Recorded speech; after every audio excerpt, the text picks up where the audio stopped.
A 16-year-old girl had one chance to secure her entire future. One exam. One morning.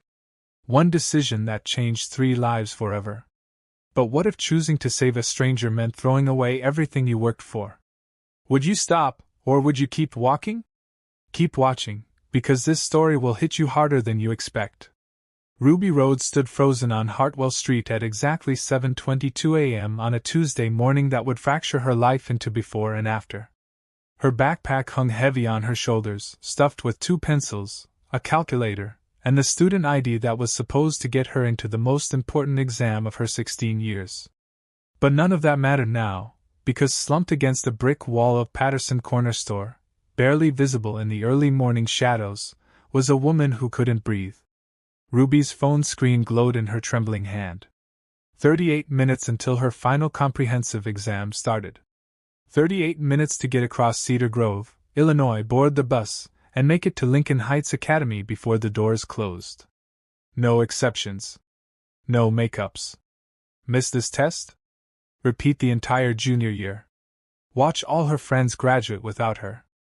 The woman's head lifted slightly, and even in the dim light, Ruby could see the swelling, the pale, clammy skin, the way her chest heaved with shallow, desperate gasps.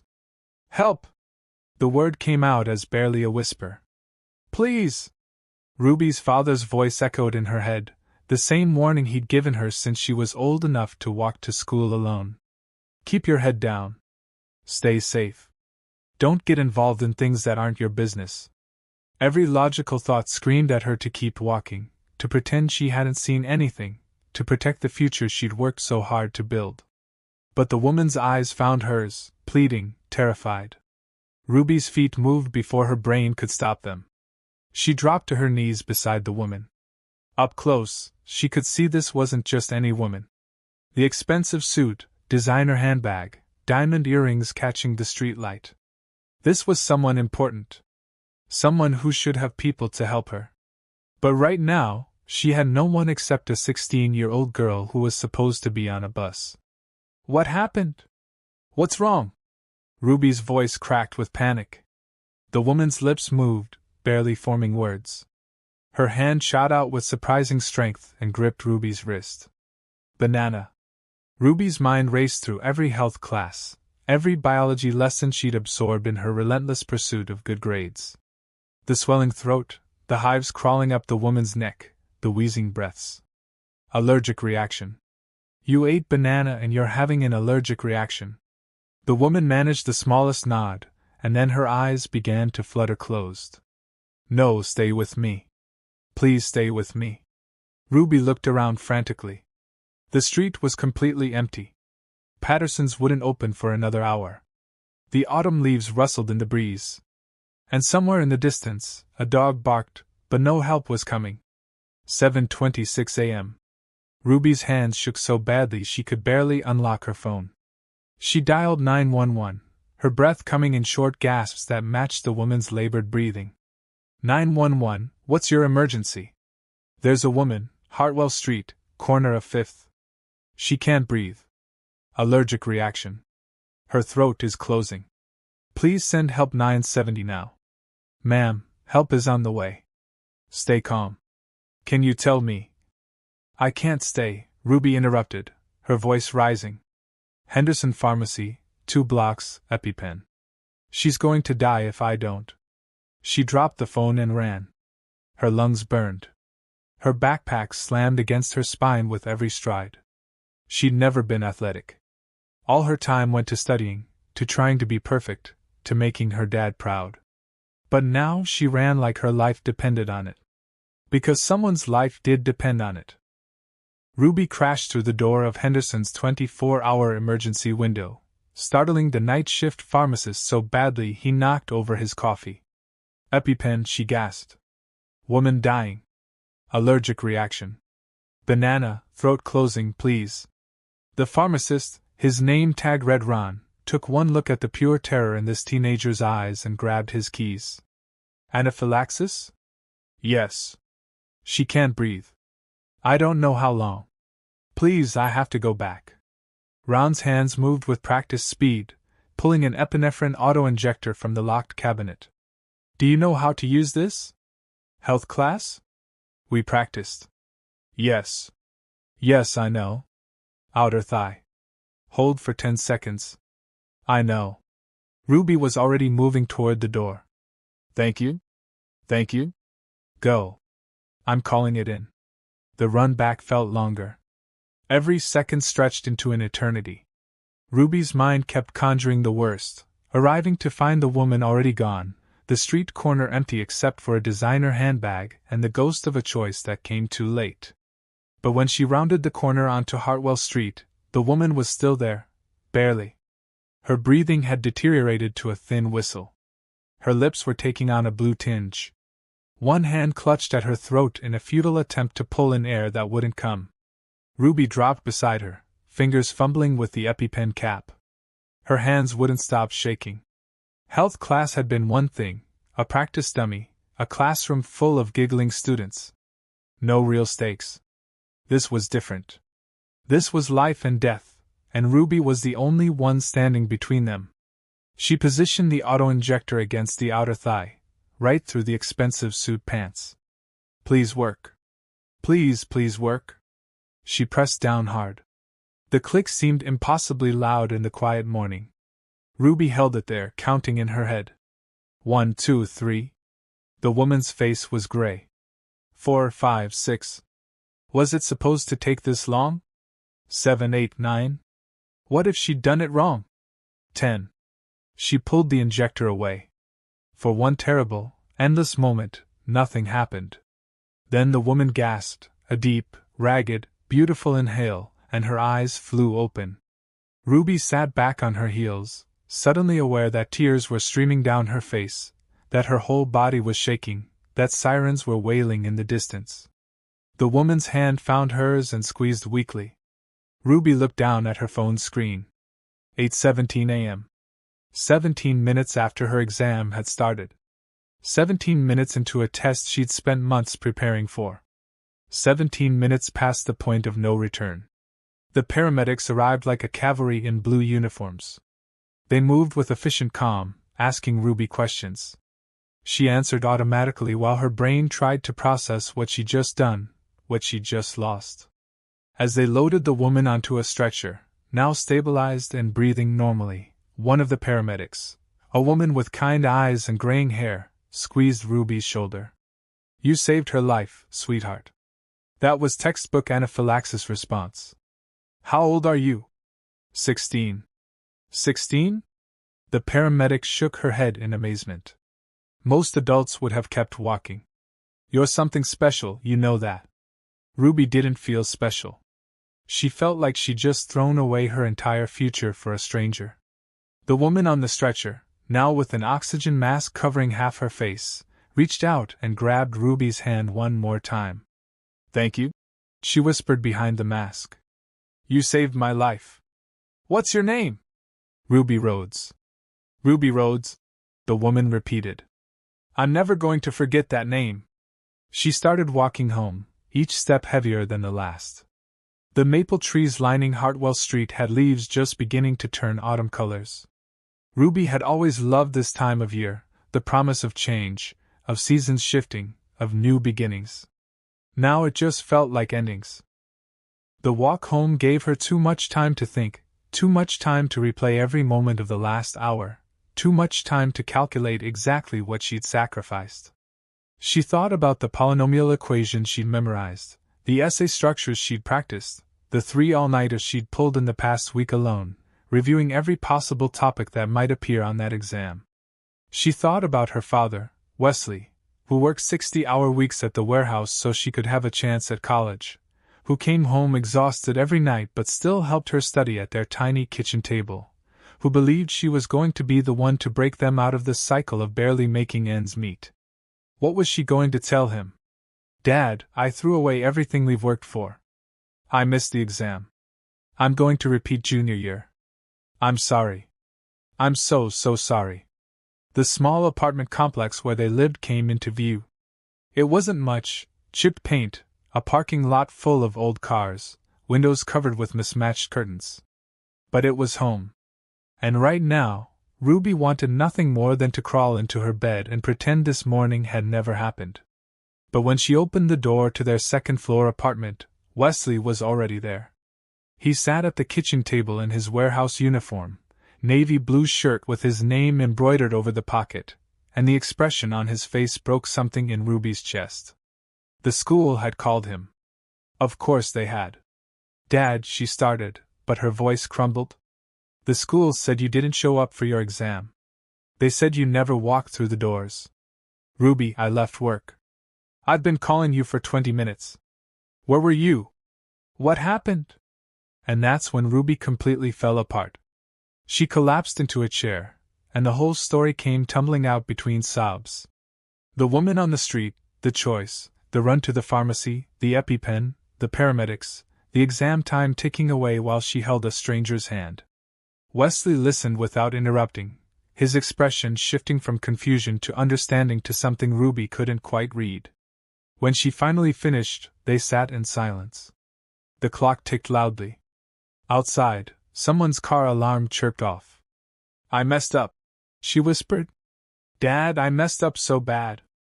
I'm going to have to repeat the whole year. All my friends are going to graduate without me. All that studying, all that work, it was for nothing. I threw it away. I'm so sorry. Ruby, look at me." She lifted her head. Her father's eyes were red, but his voice was steady. "You didn't mess up. Do you hear me? You didn't mess up. But the exam. Forget the exam." Wesley reached across the table and took both her hands in his. His palms were rough from years of manual labor, calloused from loading trucks and moving boxes, but his grip was gentle. "A woman is alive right now because of you. Do you understand what that means? Someone's daughter, someone's mother, someone's friend. She gets to go home tonight because my little girl was brave enough to stop. But you worked so hard so I can have a future, and I just..." "Ruby." Wesley's voice cracked. "Your mother and I, we didn't raise you to be successful. We raised you to be good. And today you were good. Today you were the person we always hoped you'd be." It was the first time he mentioned her mother in months. They didn't talk about Sarah Rhodes often. The grief was still too raw, even 5 years after she died in her sleep from an undiagnosed heart condition. 5 years since their world had split in half, leaving Wesley to raise their daughter alone on a warehouse worker's salary.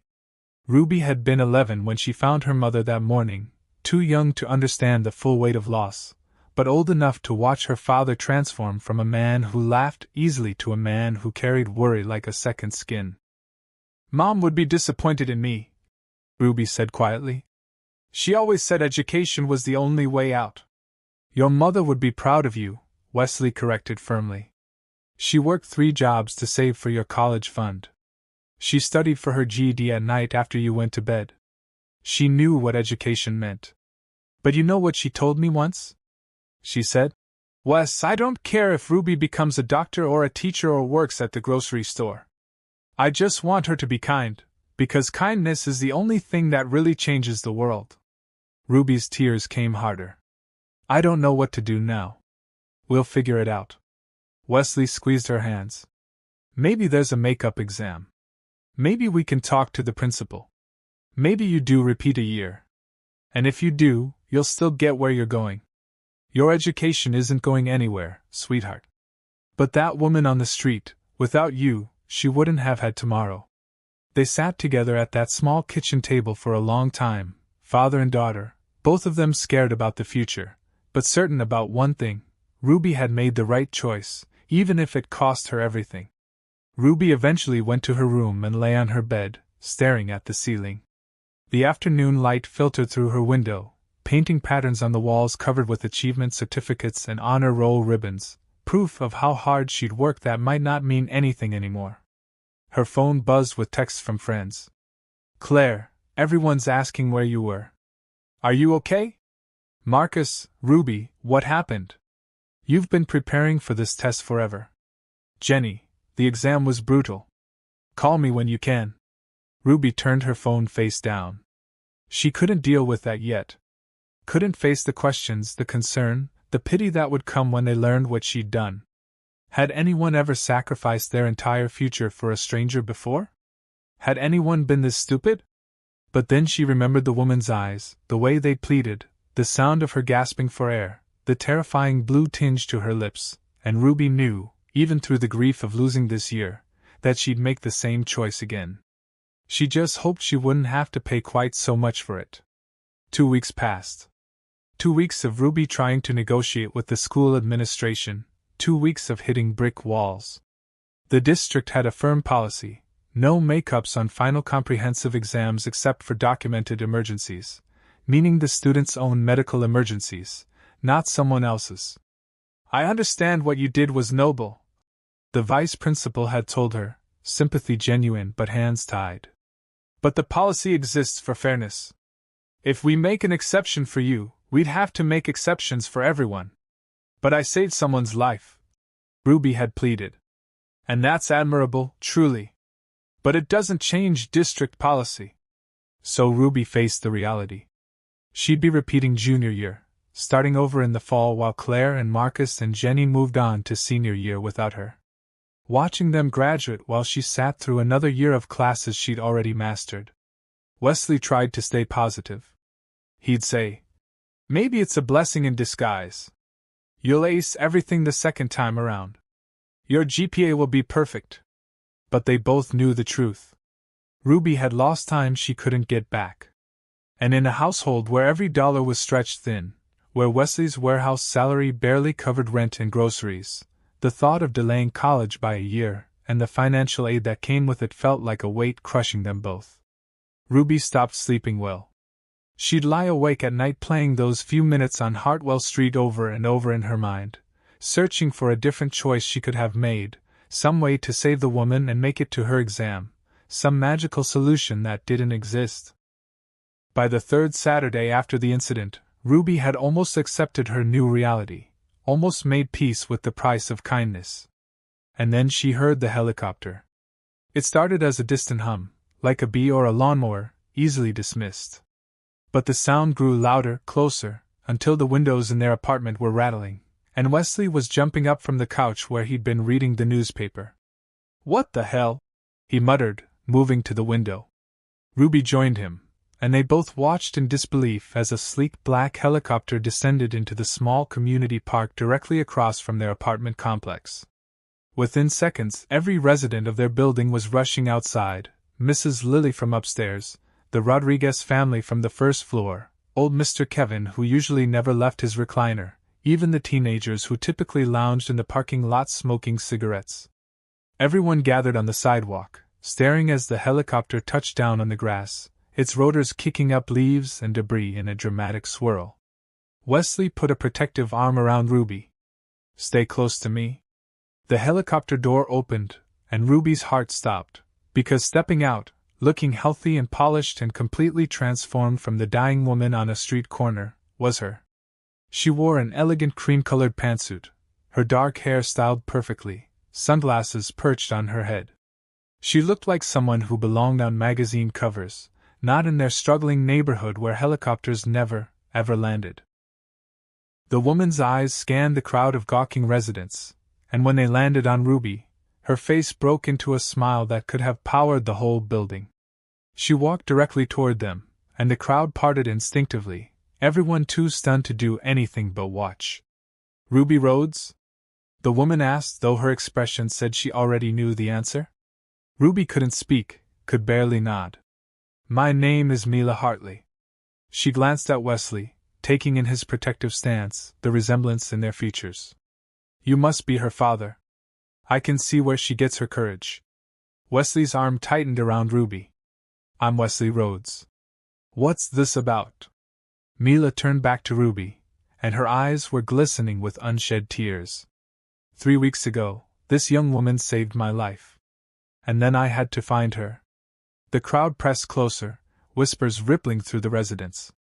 Ruby felt like she was floating outside her body, watching this scene happen to someone else. "After I was released from the hospital," Mila continued, her voice carrying easily in the stunned silence, "I needed to understand what happened, who had stopped when everyone else kept walking. The pharmacy had security footage.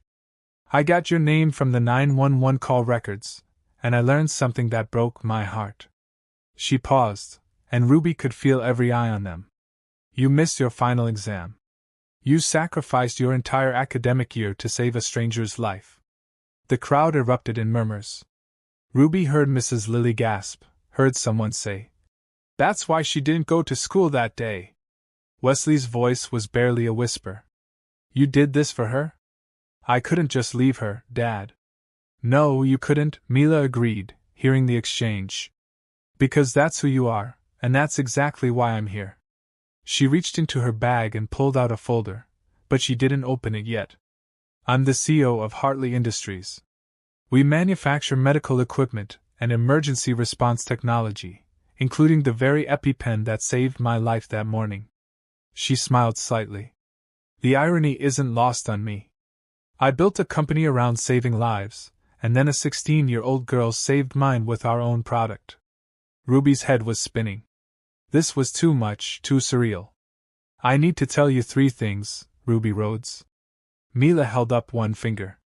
"First, I spoke with the superintendent of Lincoln Heights Academy and the State Education Board.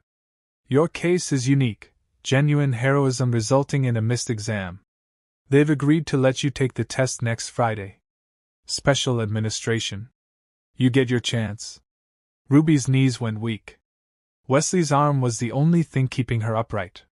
That's not possible," she stammered. "They said there were no exceptions." "There weren't, until I made a few calls, until I told them that a student who sacrifices her future to save a stranger's life deserves every exception we can make." "Oh my God," Ruby breathed. "Dad, I can take the exam." "Wait," Mila said gently. "There's more." She held up a second finger. "Second, I'm establishing a scholarship fund in your name, the Ruby Rhodes Emergency Response Scholarship. Full ride to any university you choose. All 4 years, room, board, tuition, books, everything." Wesley made a sound like he'd been punched in the gut. "Before you say no," Mila continued quickly, "this isn't charity. This is an investment. Someone who makes the choice you made, who values another person's life over their own success, is exactly the kind of person the world needs more of. I want to ensure nothing stands in the way of you becoming whoever you're meant to be." Ruby was crying now, full-body sobs that shook her shoulders. Around them, the crowd of neighbors had gone completely silent, many of them tearing up as well. "And third," Mila said, her own voice thick with emotion, "I'd like to get to know you both, if you'll let me. You gave me my life back, Ruby. The least I can do is be part of yours if you want that." Wesley pulled Ruby close, and she felt his tears in her hair. Her father, who never cried, was crying. Her father, who worked himself to exhaustion trying to give her a future, was crying because a stranger in a helicopter had just given them both something he couldn't have bought with a lifetime of warehouse shifts. "Why?" Ruby finally managed to ask. "Why would you do all this?" Mila stepped closer and gently cupped Ruby's face. "Because that morning I was lying on that street corner for 15 minutes before you came along. 15 minutes of watching people walk past. Some of them looked right at me and kept going. They all had somewhere to be, something more important to do, and I was going to die there alone on a street corner because no one cared enough to stop." Her voice broke. "And then you stopped. You didn't know who I was. You had every reason to keep walking, more reason than anyone else, because you had the most to lose. But you stopped anyway. Do you have any idea how rare that is?" Ruby shook her head, speechless. "I've lived for 35 years. I've built a company worth millions. I've met presidents and celebrities and people who are supposed to be special. And in all that time, I've never met anyone as truly extraordinary as you, Ruby Rhodes. 16 years old, and you already understand what most people never learn, that kindness matters more than success, that someone else's life matters more than our convenience." She stepped back and addressed the crowd, her voice stronger now. "This is what a hero looks like. Not someone in a cape or a uniform, just a teenage girl who chose compassion when it cost her everything." The crowd erupted in applause, spontaneous, thunderous applause that echoed off the apartment buildings. Mrs. Lilly was crying. Mr. Patterson was wiping his eyes with a handkerchief. The Rodriguez kids were cheering. And Ruby stood there, held by her father, unable to believe that the worst moment of her life had somehow transformed into the best. That evening, after the helicopter had departed and the neighborhood had returned to its normal, quiet chaos, Ruby sat with Wesley at their small kitchen table, the same table where he'd comforted her 3 weeks ago, the same table where he told her she'd made the right choice even when it seemed like the wrong one. "I can't believe this is real," Ruby whispered, staring at the folder Mila had left behind, full of scholarship paperwork, contact information, and a personal check for $5,000 to help with any immediate needs. Wesley was still processing it all, his hands wrapped around a cup of coffee that had gone cold an hour ago. "I keep thinking I'm going to wake up, Dad." Ruby reached across and took his hand. "You can stop working so hard now. The scholarship covers everything. You can finally rest." Wesley's eyes filled with tears again. "I thought I'd failed you. When you missed that exam, I thought I'd failed as a father. That maybe if we'd had more money, if I'd been able to give you more, you wouldn't have been in that situation. Dad, no. But I was wrong. We might not have much money, but I raised you right. Your mother and I, we raised you to be exactly the person you are, and that's worth more than any trust fund could ever be." They sat in comfortable silence, both of them thinking about Sarah Rhodes, about how she would have reacted to today, about how proud she would have been. "Mom used to say that kindness is the only currency that really matters. I never really understood what she meant until today. She'd be so proud of you, baby girl. She'd be proud of you too. You taught me to be brave. You showed me how to keep going when things are hard. That woman, Mila, she thanked me. But really, I was just doing what you've been doing my whole life, helping someone even when it costs you everything." Wesley squeezed her hand, unable to speak. Ruby took the exam the following Friday and passed with the highest score in her class. But that wasn't the most important thing that happened over the next year. The most important thing was the Saturday mornings. Mila started coming by every Saturday, arriving in a sensible sedan instead of a helicopter, bringing fresh pastries from a downtown bakery called Francesca's that Ruby and Wesley had never been able to afford. She'd sit at their kitchen table, the same table that had witnessed so many moments of their journey, and help Ruby with college application essays. But more than that, she'd ask about their lives, really ask. She wanted to know about Wesley's work, about the years he'd spent as a single father, about Sarah and the kind of woman she'd been. She wanted to know about Ruby's dreams, her fears, her favorite books, and her worst subjects in school. And slowly, over months of shared meals and long conversations and Saturday mornings filled with laughter, something unexpected happened. Mila saw in Wesley a kind of strength she'd never encountered in her corporate world, the strength of a man who'd given up his own dreams to raise his daughter alone, who'd worked himself to exhaustion without complaint, who measured success in his child's happiness rather than his bank account. And Wesley saw in Mila a woman who, despite her wealth and success, understood what really mattered, who remembered what it felt like to struggle, who'd built her company from nothing, who cried when she talked about the morning a teenage girl saved her life. They fell in love the way autumn leaves fall, gradually, then all at once, inevitable as the seasons changing. Ruby noticed it first, the way her father smiled when Mila's car pulled up, the way Mila's eyes softened when Wesley told stories about raising Ruby, the way their conversations lingered long after the pastries were gone and the college essays were finished.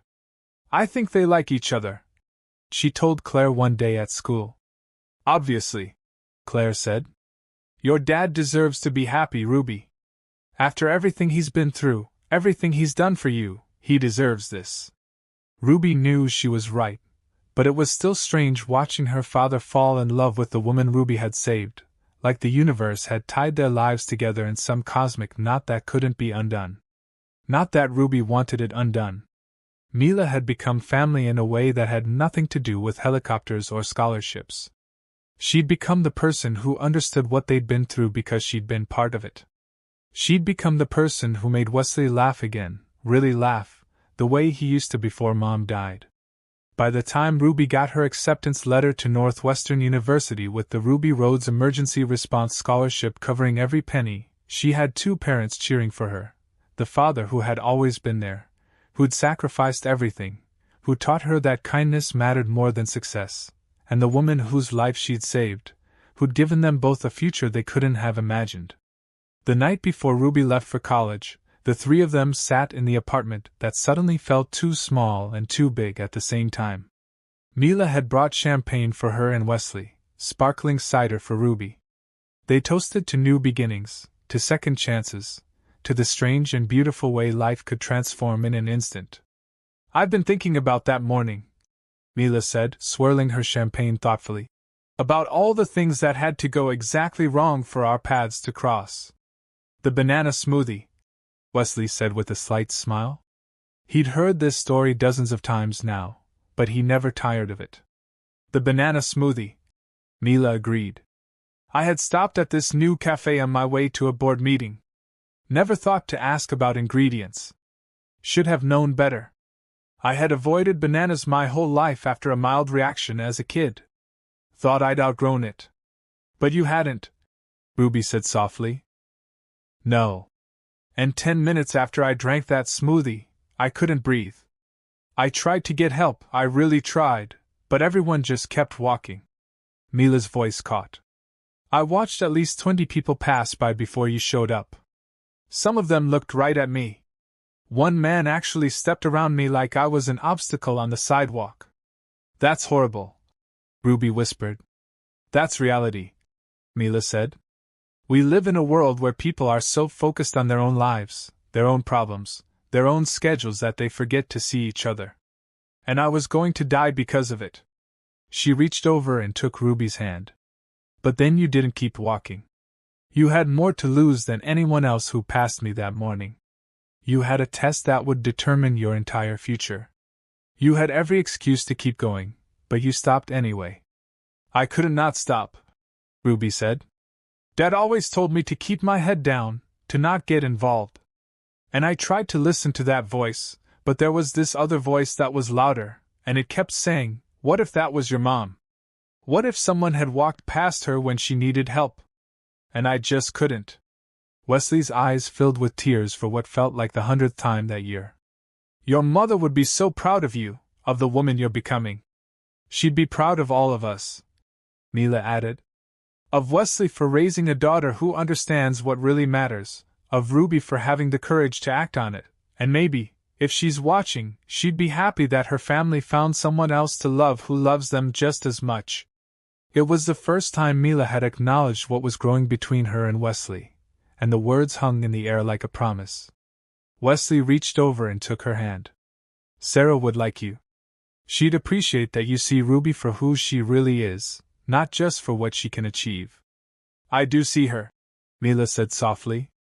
"I see a young woman who's going to change the world, not because of grades or scholarships or any of the things we measure success by, but because she already understands what took me 35 years to learn, that we're all connected, that saving one person saves us all." Ruby cried most of the way to Northwestern the next day. Wesley drove her in the used car Mila had helped him buy, reliable and safe, perfect for a single dad who didn't need flash but did need to know his daughter could call him if she broke down. Mila followed in her own car, unwilling to miss this moment. They moved Ruby into her dorm room, a space that felt impossibly large after the small bedroom she'd grown up in. Other students were arriving with their families, unloading SUVs full of expensive furniture and decorations. Ruby had 2 suitcases and a box of books, but she had something those other students didn't: 2 people who loved her unconditionally, and a story that had already changed her life. When it was time to say goodbye, Wesley held his daughter for a long time. "Call me whenever you need anything," he whispered. "I'm so proud of you, Ruby. So incredibly proud. I love you, Dad. Thank you for everything. Thank you for being you." Mila hugged her next, and Ruby realized she was hugging back just as tightly. This woman who'd been a stranger dying on a street corner had become family. "Study hard, but not too hard," Mila said with a smile. "And remember, grades are important, but they're not everything. The person you are matters more than anything you'll achieve. I know, Ruby said. You taught me that, both of you. As Wesley and Mila drove away, Wesley's hand finding Mila's across the center console, Ruby stood in front of her new dorm and thought about the journey that had brought her here. The choice she'd made on a Tuesday morning in October, the price she thought she'd have to pay, the unexpected gift that had come from choosing kindness over self-preservation. If someone had told her a year ago that missing her exam would lead to this, to a full scholarship, to a new family, to her father finding love again, she never would have believed it. But life was strange that way. Sometimes the things that looked like endings were actually beginnings. Sometimes the worst moments transformed into the best. Sometimes saving someone else's life meant saving your own. Because Mila had been right that day in the park when she told the crowd what a hero looked like. Not someone in a cape or a uniform, just a teenage girl who'd stopped when everyone else kept walking. Ruby Rhodes had saved a life that October morning, but in doing so, she'd saved her own life too. She'd learned that the things we sacrifice for others have a way of coming back to us multiplied. That kindness is never wasted. That the universe has a strange way of rewarding those brave enough to choose compassion over convenience. And sometimes, if you're very lucky, a helicopter lands in your neighborhood and everything changes. Because in the end, the test Ruby passed that morning wasn't the one in the classroom. It was the one on a street corner where she had seconds to decide what kind of person she wanted to be. She chose kindness, and kindness chose her right back. Have you ever made a choice that changed everything? Maybe it wasn't as dramatic as Ruby's story, but we all have those moments where we decide between our own convenience and someone else's need. Drop a comment and tell me about yours. I'd love to hear your story. And if this touched your heart, don't forget to subscribe and hit that notification bell. Stories like Ruby's remind us that heroes don't always wear capes. Sometimes they're just 16-year-old girls running to pharmacies in the early morning. Thanks for watching, and I'll see you in the next one.